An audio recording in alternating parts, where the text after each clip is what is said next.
Tiba-tiba baru setengah perjalanan menuju pos 2, gue nemu duit bang di tengah jalan. Itu benar-benar posisinya gue bilang duit yang cukup banyak. Itu satu gepok segini lah. Ada 2 ribuan, 10 ribuan, 5 ribuan sama 20 ribuan. Mukanya rata, rambutnya panjang, bajunya putih.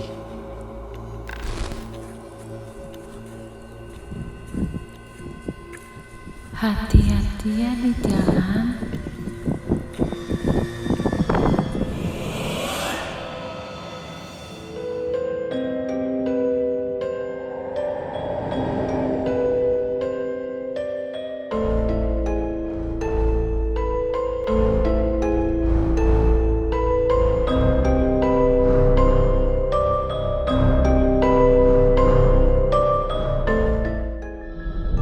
Om Mamat, obrolan malam Jumat.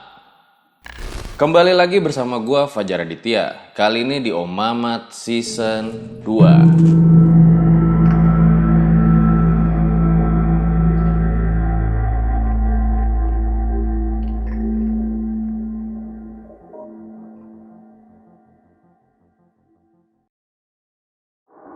Terima kasih buat kalian yang telah klik video kali ini. Malam Jumat, waktunya sama narasumber. Tapi sebelum gue lanjutin video kali ini, jangan lupa juga tonton video kita sebelumnya yang ini.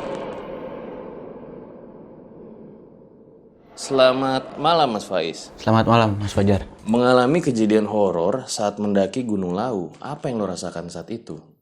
Yang gue rasain sih sebenarnya campur aduk mas. Yang jelas gue bersyukur bisa balik ke rumah lagi. Dan katanya pada saat itu bukan lo doang ya, tapi teman-teman lo juga ngalamin kejadian horor. Teman-teman gue mengalami kejadian horor juga sebenarnya. Teman-teman gue itu mengalaminya pas cerita di bawah, pas gue turun.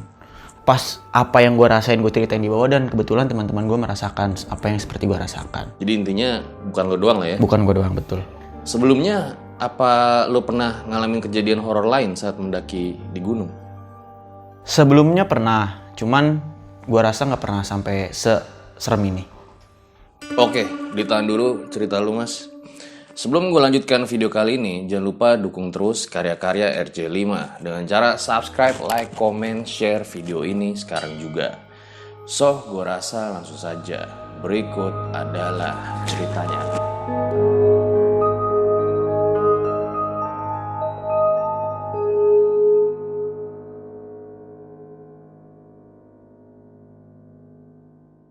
Selamat malam teman-teman, nama gue Faiz. Gue ingin berbagi sedikit pengalaman cerita gue saat gue mendaki Gunung Lawu via Candi Ceto pada tahun 2019 bersama 5 orang teman-teman gue.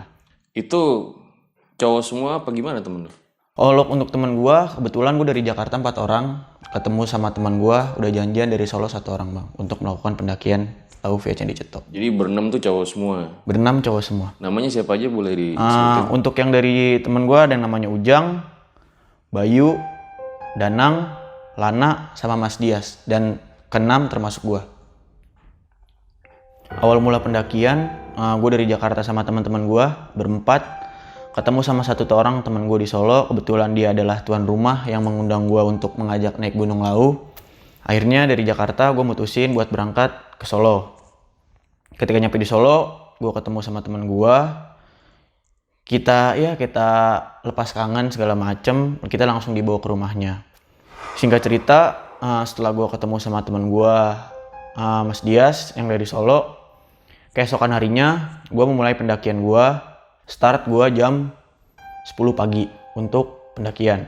Itu kondisi lagi rame atau gimana? Kebetulan untuk kondisi kita lagi, gue bisa bilang itu nggak rame bang, karena yang pertama di situ gue ngambil hari weekday, hari biasa. Yang kedua juga pada bulan-bulan itu cuaca menurut gue lagi kurang bersahabat, jadi sedikit pendaki menurut gue.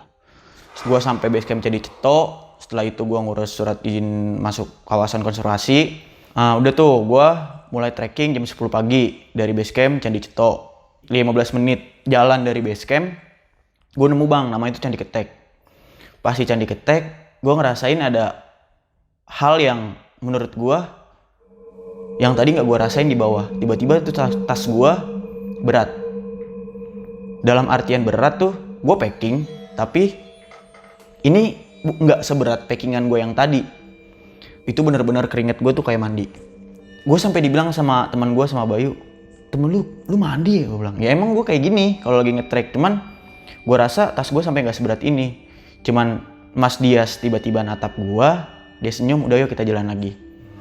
Alhamdulillahnya kita sampai pos 1. Di pos 1, Mas Dias bilang, tas lu berat tadi ya gitu. Iya mas, tasnya berat gitu kan. Oh, tadi ada yang duduk tuh katanya di atas tas lu, ngadep ke belakang. Jadi berbanding terbalik bang. Jadi gue pakai tas gunung, dia tuh duduk di atas keril gue dan belakangin gue. Gue bilang, "Mang, orangnya kayak gimana mas?" Gue bilang. Kata dia, "Itu bukan orang." Terus apa? Gue gituin kan, hewan. Gue nggak merasa ada hewan di situ. Pas gue bilang, udah pokoknya orangnya setinggi dengkul kaki lu. Oh ya udahlah, gue juga di situ udah nggak mau tahu kan, karena emang gue harus buang pikiran jauh-jauh yang seperti itu.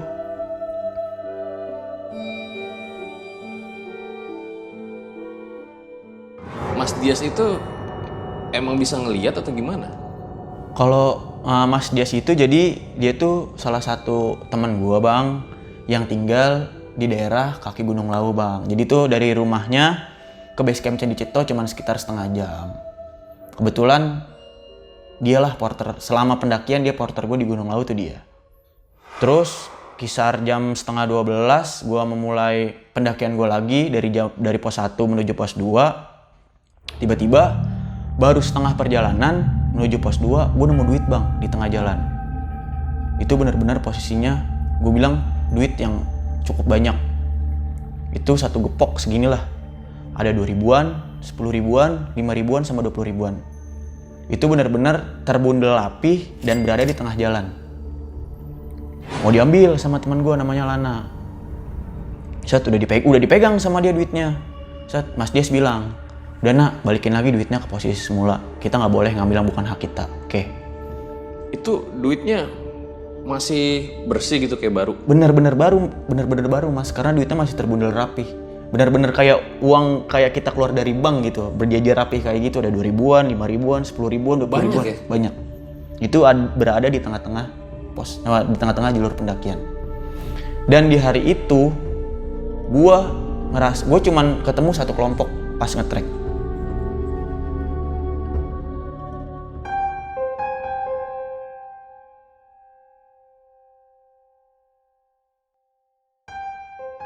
Setelah duitnya udah dibalikin sama si Lana, akhirnya gue memutuskan untuk jalan lagi menuju pos 2. Dan gue sampai tuh di pos 2 sekitar jam setengah 2. Karena emang gue gak ngejar waktu, gue memutuskan untuk leha-leha, untuk ngerokok, nyemil, untuk ngopi sebentar di situ. Tiba-tiba, gue baru kopi gue udah jadi, tiba-tiba tuh hujan tiba-tiba datang gitu aja. Karena dari awal pendakian, gue dari base camp sampai menuju pos 2, gue pikir hari ini tuh nggak menandakan kalau akan kedatangan hujan. Tiba-tiba pas kopi udah selesai, tiba-tiba itu langsung hujan.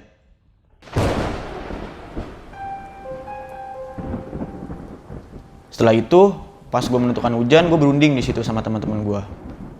Karena di situ target gue ngecamp di pos 5 di Bulak Peperangan. Yaudah, sekitar jam setengah 3 penuh dengan perdebatan, akhirnya gue mutusin untuk pakai jas hujan menuju ke pos 3. Pas gue pengen dari pos 2 ke pos 3 jalan lagi, tiba-tiba hujan reda. Dan gue mutusin sebagian teman-teman gue untuk ngelepas jas hujannya. Ada beberapa yang masih make. Tiba-tiba dari pos 2 ke pos 3, hujan datang gitu lagi aja. Nggak ada tanda-tanda gerimis atau tiba-tiba tuh hujan yang gede aja mas. Tiba-tiba hujan gede, dan gue mutusin di situ untuk kita bikin bivak sementara atau plesitan. Setelah gue mutusin buat bikin bivak sementara, tiba-tiba tali rapia kelompok pendaki gue nggak ada bang. Dan gue mutusin, karena emang kita mau flesitan, gue cari apapun di alam yang bisa diikat. Gue mutusin sama teman gue, sama Ujang berdua, gue bilang yaudah Jang, kita cari akar-akaran, gue bilang yang bisa diikat, asal flashit kita kebangun dan teman-teman kita nggak kehujanan. Akhirnya gue bentangin flashit gue, teman-teman gue di bawah flashit. Gue sama Ujang keluarin pisau, gue potong akar yang tipis yang bisa diikat dari flysheet ke pohon, udah ngikat semua. Pas giliran gue pengen ikat ini akar terakhir, jadi gue bikin flysheet itu di belakang gue ada satu pohon gede. Gak tahu kenapa emang dari awal gue udah ngerasain aura yang gak enak di situ bang. Dari situ ini tinggal akar terakhir yang gue pengen ikat. Ketika gue pengen ikat di bawah, gue udah jongkok, gue kayak gini bang. Kan otomatis gue ngeliat ke pohon tunggalnya. Tiba-tiba ada yang ngelongok. Mukanya rata, rambutnya panjang, bajunya putih. Gue takut. Cuman gimana caranya gue nguatin diri gue kayak nggak kelihatan ada apa-apa di depan teman-teman gue. Gue balik ke flysheet, tiba-tiba badan gue menggigil. Yang benar-benar luar biasa gue menggigil. Dari gue berenam teman-teman gue tuh menggigil yang benar-benar nggak bisa ditahan. Gue bilang sama teman-teman gue, kita nggak bisa kayak gini terus. Gue bilang, kenapa? Gue bilang, kita nggak bisa kayak gini terus. Kata teman gue, yaudah lu terus maunya gimana? Gue bilang, gue mau kita rame-rame ke pos 3 kita jalan lagi. Ini hujan deras banget. Ini benar-benar hujan yang deras banget bang. Saking derasnya itu hujan, gue nge-trek pun air hujan tuh nabrak dada gue bang. Itu yang minta buat nerusin perjalanan siapa? Gue sendiri, gue pribadi. Karena gue mikirnya kita di situ bikin bivak sementara udah nggak diterima. Entah gue nggak permisi ataupun emang dia nggak bisa nerima sosok kedatangan tamu. Yang gue rasain sih, yang menurut gue sih kayak gitu bang. Itu mukanya bener-bener rata. Yang gue lihat, aduh, sepenglihatan gue mukanya rata bang. Karena jarak gue dengan sosok itu nggak sampai 3 meter. Karena kan otomatis kalau gue mau ngiket tali atau akar ke pohon, ngiket ke akarnya kan otomatis dari pohon tunggal ke akar tuh nggak jauh. Jadi bener-bener nggak ada matanya, hidungnya, mulutnya. Nggak ada, bener-bener rata. Dan dia juga posisinya tuh ngeliatin gue. Ini satu pohon gitu, dia ngeliatin kayak gini. Jadi cuman segini doang. Nggak ada ininya. Nggak ada, ya? bener-bener emang rata kan. Gue bilang, udahlah, gue udah bener-bener menggila yang luar biasa.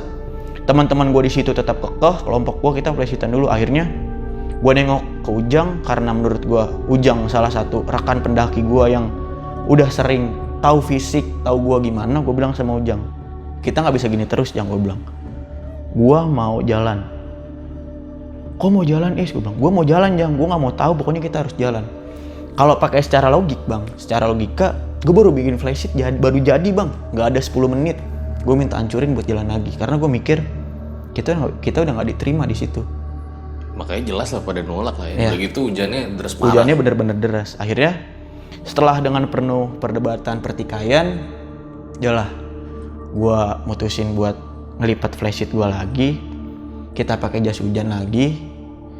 Gue nerusin sampai ke pos 3 jalan. Itu benar-benar hujan-hujanan. Menurut gue Candi Cetok dari pos 2 ke pos 3 tuh tingkat kemiringan ngetreknya hampir 60-70 derajat. Ditambah hujan, ditambah licin, ditambah treknya yang terjal. Akhirnya gue sampai di pos 3 pas banget azan asar.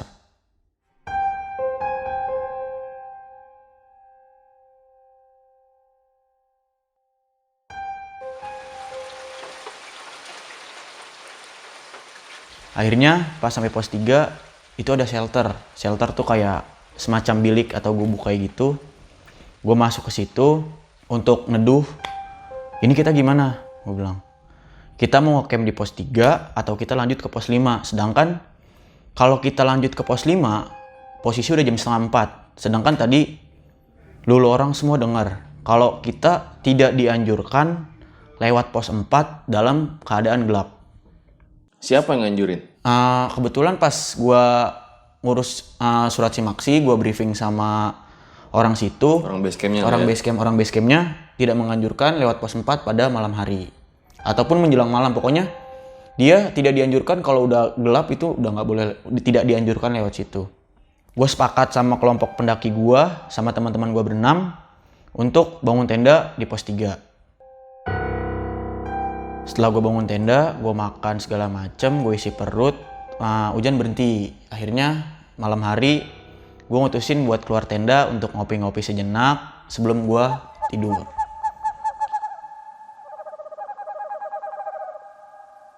Keesokan harinya, gue bangun jam 6. Itu benar-benar cerah. Menandakan gue pikir Gunung Lawu tuh nggak akan hujan lagi. Wah, itu benar-benar cerah. Baju gue yang tadi basah buat dipakai nge-trek aja, gue jemur itu kering. Setelah udah kelar semua, kita makan, ya kita ngopi-ngopi nyantai lagi. Jam 9 kita mutusin buat menuju ke puncak Gunung Lawu. Alhamdulillah sampai pos 4 itu kisaran jam 11 sebelum zuhur. Akhirnya kita di pos 4 rada lama tuh karena teman gue ada yang buang hajat. Terus juga berhubung teman gue buang hajat, gue bilang yaudah kita sekalian sholat zuhur di sini aja di pos 4. Zuhur udah lewat, 12:30 gue mutusin dari pos 4 menuju ke pos 5. Pos 4 ke pos 5 itu jalannya udah enak, udah benar-benar datar, cuman ngelipir hutan kiri kanan. Udah keluar hutan, itu udah sampai di pos 5. Udah sampai di pos 5, gue memutuskan untuk makan siang. Akhirnya, jadi tuh semua makanan, kita makanan logistik yang cepat karena di situ gue mengejar ke puncak Gunung Lawu. Akhirnya, makanan udah jadi, nggak ada 5 menit makanan udah jadi, tiba-tiba hujan yang datang lagi aja gitu, nggak ada tanda-tanda datang lagi. Padahal tadi panas. Itu panas banget, itu cerah.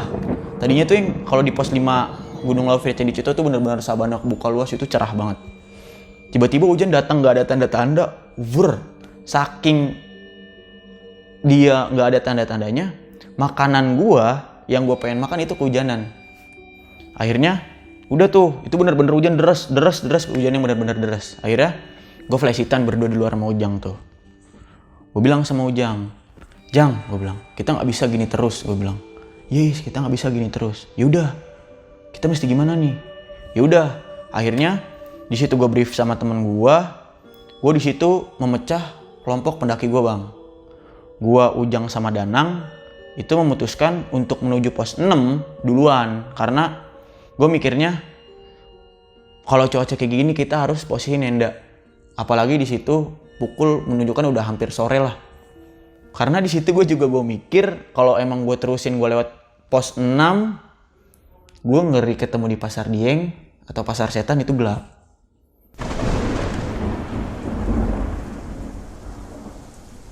Udah tuh, kita cepet, Bang, karena gue dari pos 5 ke pos 6 gak pakai istirahat sama sekali. 45 menit gue setelah berjalan dari pos 5 ke pos 6, sampailah di pos 6. Posisi pos 6 itu sepi, gak ada tenda, gak ada tanda-tanda kalau pendaki ada yang naik ataupun turun. Gue bangun tenda aja, Bang, gue lagi pas bangun tenda, itu tenda gue tuh berkibar kayak bendera, saking anginnya benar-benar kencang. Temen lu yang lainnya? Yang lainnya menyusul, Bang. Seketika gue bangun satu tenda udah jadi, nah teman-teman gue yang rombongan bertiga lagi, kan gue pecah 3-3 tuh. Rombongan gue bertiga, dia sampai akhirnya. Pas tenda satu udah jadi, di situ fisik gue udah gak kuat, Bang, gue pribadi. Gue benar-benar emang yang udah merasakan dingin yang luar biasa. Gue udah gak bisa maksain di situ, gue masuk tenda, akhirnya tenda satu udah jadi, kita masuk tenda. Alhamdulillah tuh angin lama-lama rada pelan, tapi posisi masih hujan deras di situ. Tiba-tiba ada 2 rombongan, ada satu rombongan 2 orang nyamperin ke tenda gua dengan muka yang letih, dengan muka yang lesu. Gua sempet ketemu sama pendaki ini di pos 3, cuman kita nggak banyak ngobrol. Pas dia sampai Gebak Manjangan, dia bilang, "Bang, ngecamp di sini aja," kata dia. "Lu ngecamp di sini?" "Ya, gua ngecamp di sini." "Oh ya udah, Bang, gua bareng." Gua bilang kan, "Gua usah buka tenda, Bang. Gue ada 2 tenda gue juga gede, udah lu tidur tenda gue." "Oh ya udah, Bang." Kebetulan satu temen gue fisiknya udah enggak, soalnya di posisinya badannya agak gemuk. Habis kayak gitu udah kita masak segala macem, kita makan. Pas tuh maghrib selesai, angin makin jadi ternyata. Itu bener-bener hujan sama angin, wah itu parah. Tenda tuh rasanya kayak digoyang-goyang sama orang dari luar. Bener-bener kita nggak bisa tidur nyenyak, kita nggak bisa istirahat bener-bener nyenyak di tenda itu. Kita mutusin buat udahlah biar cepet pagi kita tidur. Jam 8 tiba-tiba ada yang tenda gua tuh plek. Wah, apaan tuh? Tiba-tiba Gue bangun dong karena gue orangnya termasuk sensitifan apa-apa dengan benda gerak. Gue bangun, gue gerak kan, set. Pas gue bangun buka sleeping bag gue, Mas Dias sudah teman gue, si Mas Dias ini udah nggak tiduran tapi udah duduk pakai sleeping bag. Onopo mas, gue gituin kan. Onopo, oh nggak apa-apa is, aman, gue bilang. Tapi tenda tuh kalau ketindihan batu tuh kan bakalan kelihatan banget bang. Akhirnya itu apaan ya, gue bilang. Terus gue bilang, tadi gue ketimpa batu is, kata Mas Dias. Oh lu ketimpa batu mas, itu ya batunya, gue bilang kan. Terus dari tenda gue akalin, batunya tuh gue gitu-gituin bang. Cuman karena saking gedenya tuh batu, jadi batunya nggak bisa pindah, harus dipindahin pakai tangan kayak gitu. Akhirnya Segede apa batunya? itu batu sebenarnya buat ngiket. Jadi tali flashlight gue ikat ke batu itu, dan tiba-tiba gue semua posisi tidur, tiba-tiba batu itu terbang ke tenda gue sendiri. Segede apa? Segede pala manusia, segitu batunya. Udah kayak gitu. Apa karena angin? Bukan. Nah kalau gue pikir angin, nggak mungkin dong bang. Dia Segede pala manusia. yang satu segede pala, yang dua dia ngelontar ke atas. Kalau paling angin paling cuman Jadi mas lu ditimpuk gitu? kayak ditimpuk. Udah kayak gitu, gue bangun tuh, gue bangunin semuanya, bangun. Udah bangun, flashlight bocor nih, gue bilang. Flashlight karena emang posisi di situ hujan, flashlight gue ada satu tali yang putus tuh, batu itu kan buat inian flashlight gue. Dia udah putus, akhirnya gue di situ udah nggak berani keluar bang. Karena gue pikir satu di Gupak Manjangan itu benar-benar yang posisi gelap, gue cuman ada 2 tenda, yang kedua angin gede banget, yang ketiga hujan. Akhirnya Ujang sama Danang ngeberaniin diri. Yaudah, flashlight gue yang benerin. Setelah flashlightnya bener lagi, Ujang sama Danang itu masuk ke dalam tenda. Pas udah masuk ke dalam tenda, ngobrol-ngobrol bentar, mutusin buat tidur lagi. Pas gue tidur, gue juga ngerasain kejadian yang janggal. Gue merem. Posisi gue merem nih bang. Kayak merem-merem ayam gimana sih? Gue merem. Tapi pas gue merem ini, bayangan gue tuh gue kayak CCTV berada di luar. Gue ngeliat tenda gue bang.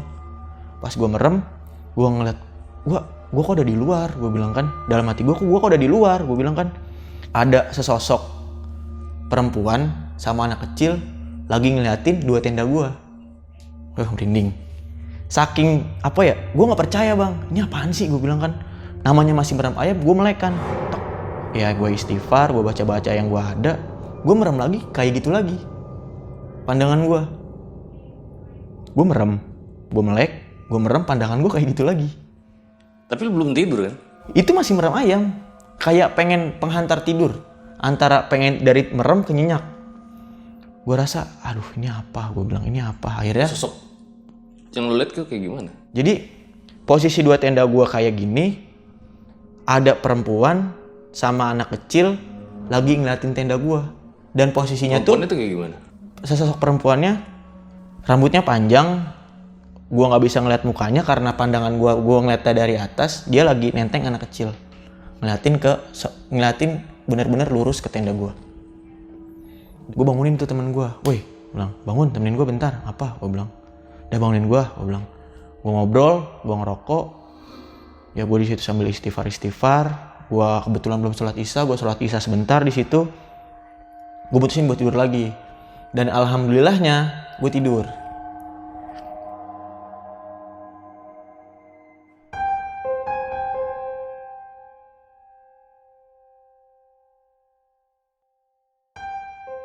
Itu pada saat lo ngalamin kejadian ngelihat sosok wanita sama bocah itu, Iya. lu doang apa yang lain ada juga? Kebetulan pas gue cerita apa yang gue alamin pada saat itu, pas gue turun di bawah ternyata yang merasakan kayak gitu bukan gue doang.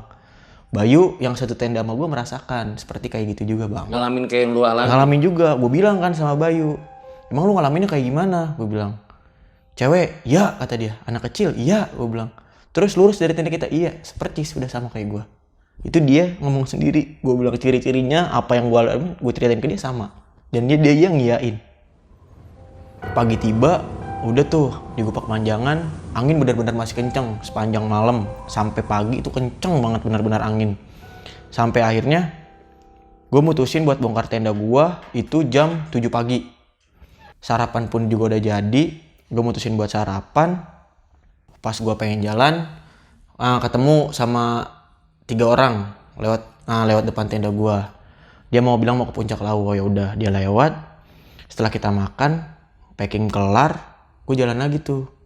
Baru banget jalan keluar hutan, mau masuk ke sabana. Kalau ada yang pernah ke Candi Cito tuh, dari Gumpak Manjangan buat keluar dari area Camp Brono itu benar-benar sabana yang luas.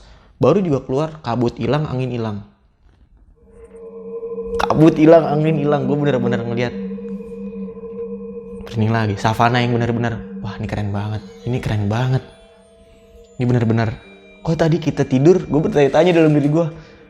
Baru banget jalan 5 meter, angin hilang, hujan reda. Ya udahlah, gue stay positif lagi. Gue lanjut jalan lagi. Kebetulan dari pos 6 menuju puncak Gunung Lawu ini, yang 2 orang ini, yang tadi satu kelompok 2 orang ini, jadi ngikut rombongan gue. Jadi bareng-bareng ya. Jadi gue berlapan. Gue menuju Pasar Dieng atau Pasar Setan. Udah tuh pas menuju Pasar Setan gue kepecah lagi tuh rombongan gue. Gue bertiga, gue Danang sama Ujang, sama berlima. Karena yang satu ada Hap-Hap. Yang menurut gue yang tadi badannya yang gede itu namanya kan Hap-Hap. Dia badannya gede.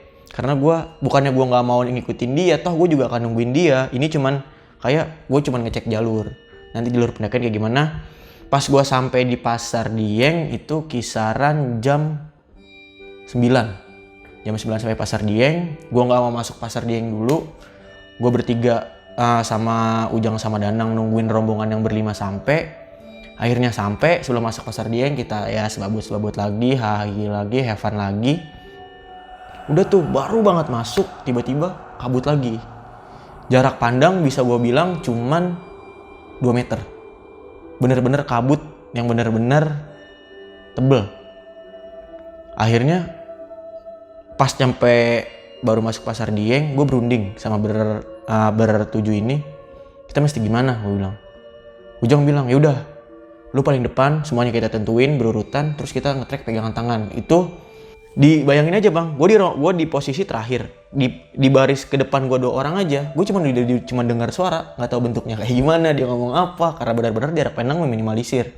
Akhirnya kita pegangan tangan, alhamdulillah lewat Pasar Dieng, alhamdulillah tuh Pasar Dieng udah kelar, udah selesai, udah pengen sampai lewatin Pasar Dieng, itu Hargo Dalam udah kelihatan. Pas pengen, itu posisi masih Pasar Dieng ya, pas Pasar Dieng, di Pasar Dieng tiba-tiba Bayu nyeletuk. Kok gue lapar ya?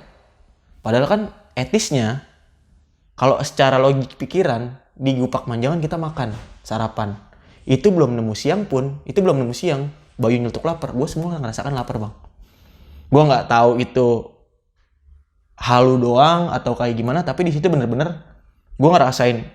Pas Bayu bilang lapar, kok gue juga lapar ya? Jadi gitu semua bang, teman-teman. Semuanya tuh ya? Semua merasakan serentak lapar. Dari situ, udahlah gue bilang, tuh Boyem udah kelihatan. Gue bilang, tuh Hargo Dalam udah kelihatan.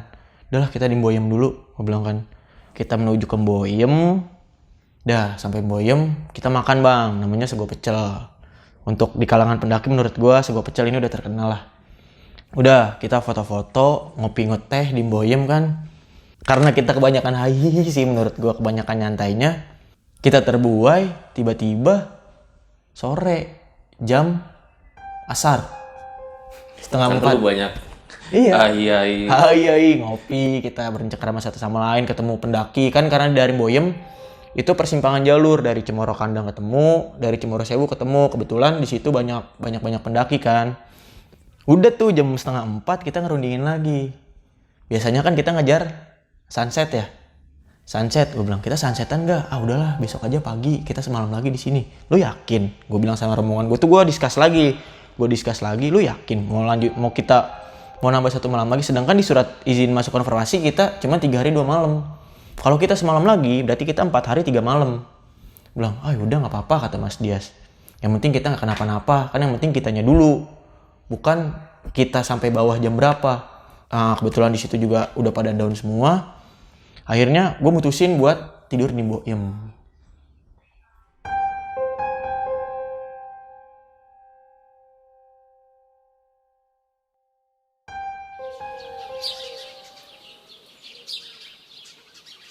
Setelah gue tidur di Boyem, pagi tiba.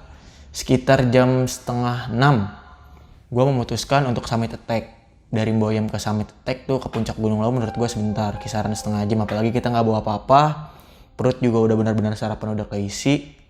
Akhirnya alhamdulillah gue sampai puncak Lawu itu jam 6 lebih 15, setengah tujuan lah.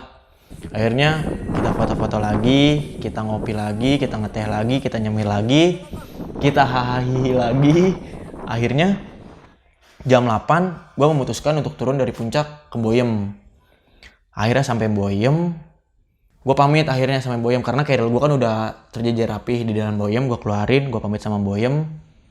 Dah kita pamit bawa turun, kata Boyem, turun lewat mana, via mana, Cemoro Sewu.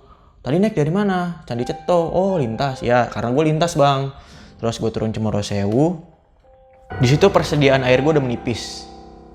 Terus ada Boyem ngasih tahu di bawah ada Sendang Derajat, ada pos mata air.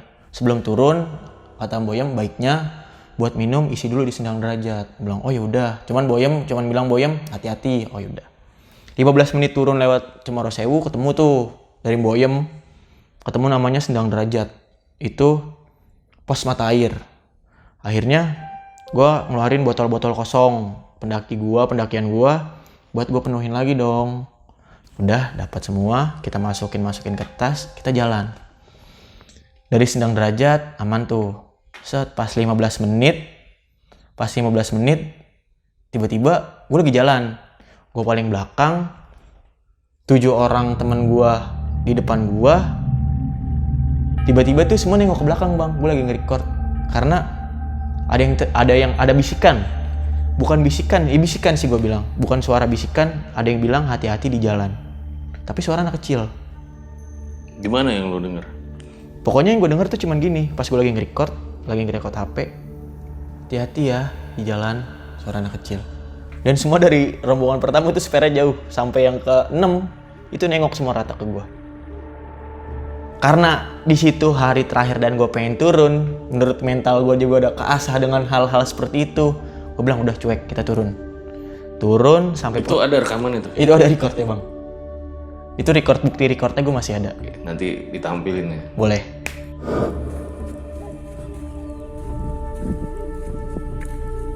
Hati-hati ya di jalan. Gue jalan dari situ, gak lama 20 menit sampai di pos 5, Cemoro Sewu. Udah nemu warung, niatnya istirahat sebentar. Cuman karena ya gitu, kahayai lagi, rada lama sejam. Jadi kita turun lagi dari pos 5 menuju ke pos 4. Alhamdulillah dari pos 5 ke pos 4 gue gak ngalami kendala apa-apa. Sampai pos 4 itu gue kisaran jam 12:30. Di pos 4 gue juga ngeres buat sholat zuhur.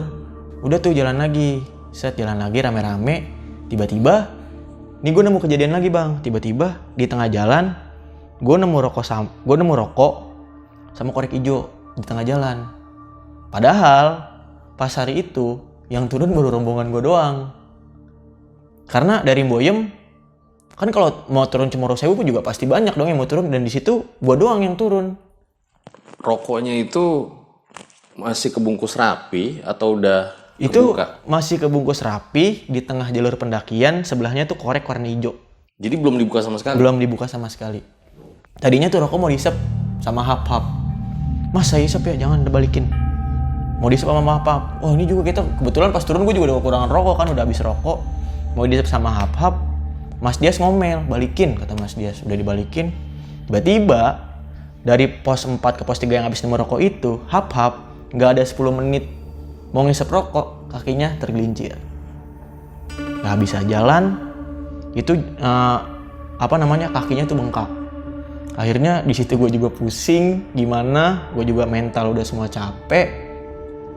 Ya udahlah, kita pecah rombongan lagi aja. Gua bertiga, gua Ujang Danang, gua bilang lu di belakang. Tiba-tiba Bayu bilang, udah gua mau ikut rombongan lu dah. Akhirnya kita berempat di depan. Itu si Hap-Hap pendaki yang baru ketemu sama lu kan? Iya betul, si Hap-Hap yang ketemu. Jadi ikut sampai pulang ya? Iya betul bang, karena niatnya si Hap-Hap tuh dia naik Ceto, turun juga Ceto. Cuman karena udah ada teror kejadian satu malam di Gupak Manjangan, mungkin dia mikir lagi buat turun via Ceto. Dan juga pada malam itu 3 hari berturut-turut tuh kayak ada tradisi dari suatu desa itu. Tradisi apa kalau boleh tahu? Ya kalau gue bisa bilang sih, karena gue juga nggak tahu ya, gue cuman bisa ngeliat maksudnya penglihatan gue itu sedikit kayak upacara-upacara keagamaan. Oke, upacara ritual lah ya. Iya betul. Dan lu lihat juga tuh? Gue lihat juga. Terus udah sampai hap-hap kakinya terkilir ini, gue sampai di pos 3. Gue mutusin buat turun lagi berempat ngebut sampai pos 2. Di pos 2 kita masak segala macem, logistik yang ada, semua logistik gue habisin tuh di situ karena logistik gue masih ada kan. Pas makanan jadi, semua makanan udah jadi, nih hap-hap datang sama rombongan yang terakhir sama teman-teman gue. Datang, tanya, "Hap, aman gak?" kata dia. "Aman Is," katanya. "Serius, kuat gak?" "Kuat." Nah, pas gue lagi makan, tiba-tiba ada seorang ranger. Ranger tuh dia ibaratnya udah bolak-balik turun Gunung Lau, udah sering kayak gitu kan. Ditanya sama rangernya, "Kakinya kenapa?" "Terkilir." "Iya Wok." Lihat, wah bengkak, kakinya gede kan. Terus katanya, "Oh yaudah, kalau kakinya terkilir, yang penting sampai pos 1 dulu. Nanti kalau dia udah di pos 1, bisa dijemput pakai motor sama tim SAR-nya, sama orang rescue-nya." "Oh yaudah tuh kan, kita udah nemu titik terang nih," gue bilang sama kelompok gue, sama rombongan gue. Gue mutusin gue turun gue pecah lagi. Gue Ujang sama Bayu akhirnya bertiga buat turun ke pos 1 duluan. Akhirnya dari pos 2 gue menuju ke pos 1. Gue dengan ngebut segala macem sampai pos 1 itu jam 4. Udah tuh gue istirahat sebentar kan sama Ujang sama Bayu. Gue lagi istirahat, tiba-tiba tuh ada yang kayak gini, "Bang, Q." Sedangkan Q itu kode pendaki gue, ngodein kalau emang wah nih orang udah deket gitu kan. Tiba-tiba ada yang Q. Gue bilang sama Ujang, "Jang, cepet juga dia ya." Gue bilang sama Ujang, "Udah yuk jemput," kata dia. Udah tuh gue jemput, gue jalan kisaran 50 meter, 100 meter.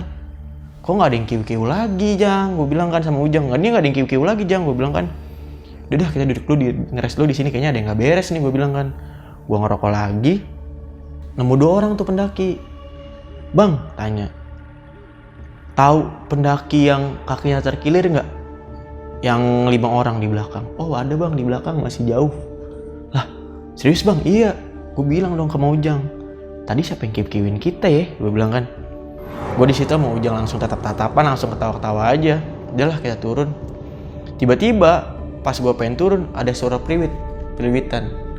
Fit. Biasanya kan kalau gitu nandain buat SOS, tapi suaranya dari dalam hutan. Bukannya gue nggak mau tolongin sama Ujang, karena emang gue di situ juga udah ngalamin banyak kejadian yang kayak gitu. Gue pikir itu cuma halusinasi gue aja. Akhirnya gue turun menuju pos 1 lagi. Tapi nggak 3 kali kan periwitnya? Apaan? Periwitannya panjang Bang. Fit. Kayak bener nggak kayak gitu dong. Di pos 1 gue udah mau turun nih ke base camp, niatnya mau nyari, mau bilang ke tim rescue kalau temen gue cedera di atas. Terus tiba-tiba datang nih rombongan gue yang berlima. Udah datang, siap Hap cuman bilang, "Udahlah, gak usah manggil tim SAR, gue juga kuat kok sampai bawah. Lu yakin Hap?" Digituin kan sama teman-teman, sama ramai-ramai kelompok pendaki gue. "Udah yakin, yang penting pelan-pelan kita bareng-bareng." Oh ya udah. Akhirnya dari pos 1 itu kita menuju ke base camp 4:30. Akhirnya 4:30 gue mutusin buat turun sama 7 orang rekan-rekan gue. Dan Hap mintanya kita barengan semua. Yaudah tuh kita emang dari pos 1 ke base camp jalanannya udah nggak parah karena emang udah bukan di hutan kan. Udah bukan masuk kawasan hutan, kiri kanan udah enak lah. Tiba-tiba pas pertengahan menuju base camp, gue nemu orang. Itu kayaknya tim SAR tuh. Itu dia tim SAR. Tanya kan, "Mau kemana Mas?" Gue gituin kan. "Mau ke atas," karena bajunya oranye kan segala macam. "Mau kemana? Mau ke atas, mau ngapain?" "Cari pendaki yang 6 orang dari Jakarta," katanya. "Belum turun, kepala di Surat Cimaksi 3 hari 2 malam. Terus atas nama siapa?" "Ketua kelompok atas nama Faiz Atala." "Oh itu saya." "Saya kira hilang Mas," katanya. "Enggak, saya cuman fisik saya, rombongan saya ada yang sakit, saya nambah 1 malam di atas. Jadi ngindarin biar gak ada yang kenapa-napa." Akhirnya gue turun sama tuh tim SAR-nya. Akhirnya kita sampai base camp. Ya udah kita bersih-bersih segala macam. Setelah bersih-bersih udah kita lanjutin lagi perjalanan menuju rumah Mas Dias. Dan sampai rumah Mas Dias itu kisaran jam 7 malam bisa. Oke, dan setelah itu udah ya, lu pulang lagi ke rumah masing-masing dengan selamat ya? Alhamdulillah seperti itu. Oke.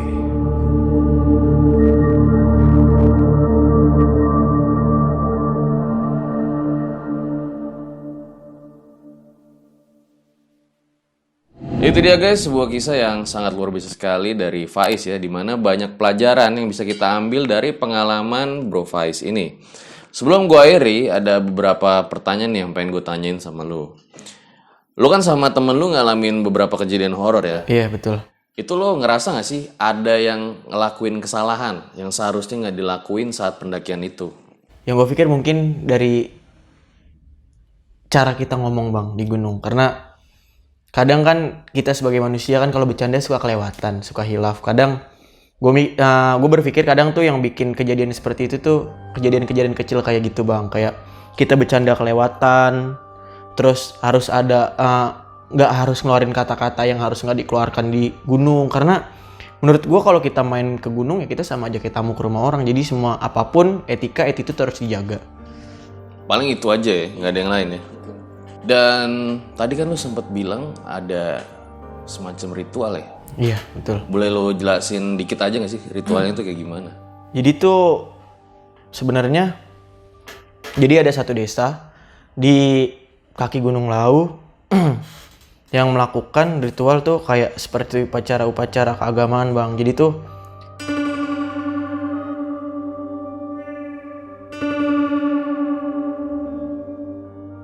Itu lo lihat tuh proses ngeliat bang, kebetulan. ritual adat di sana lah ya? Iya betul. Karena ya di Indonesia culture banyak. Bukan gua nggak bisa menyalahkan kayak gitu. Yang harus gua lakuin adalah gua menghormati seperti itu. Itu aja sih bang. Oke, tapi dengan adanya kejadian ini, buat lo kapok naik gunung atau biasa aja? Kalau untuk kapok, kayaknya gua nggak akan kapok bang. Karena setiap gunung punya ciri khasnya masing-masing. Setiap pendakian punya ceritanya masing-masing. Jadi menurut gua nggak akan kapok. Karena menurut gua gunung adalah salah satu guru buat gua belajar hidup juga. Oke, intinya pengalaman horor bisa dialamin di mana aja ya? Betul. Di gunung doang ya? Betul. Dan kita pun setelah mengalami ya harus menjalani kehidupan seperti biasa lagi ya? Iyalah, betul. Oke, gue rasa cukup demikian video Mamat pada kali ini. Thank you nih Bro Faiz. Udah nyempetin waktu datang ke RJ5. Siap, sama-sama. Ambil baiknya dan buang buruknya. Dengan adanya cerita-cerita seperti ini, jangan malah menjadikan kalian takut. Akan tetapi kalian harus semakin yakin dan percaya dengan kebesarannya. Gua Fajar Aditya, Bro Faiz, RJ5 undur diri. Ciao.